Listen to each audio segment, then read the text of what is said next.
making chicken sandwich spread or chicken spread. So I have here approximately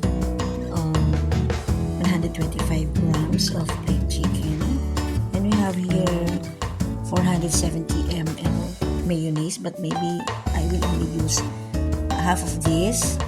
And then we'll be needing this is a chopped onions. I will add now the approximately 230 ml mayonnaise on the flake chicken.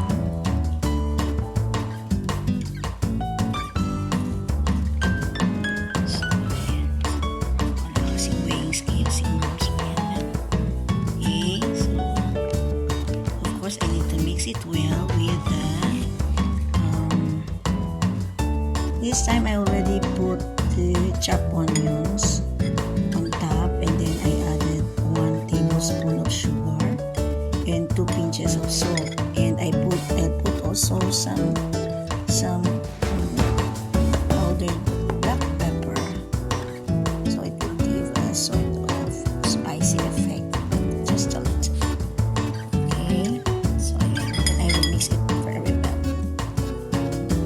So here now is the finished mixed chicken spread. You can add also chopped pickles if you have, so that it will give more tasty effect on the mixture. And of course, I need to put it again in a sterilized bottle, and then put it again. And I was able to come up with 1 bottle again ng ating chicken spread. And then again, I'll put this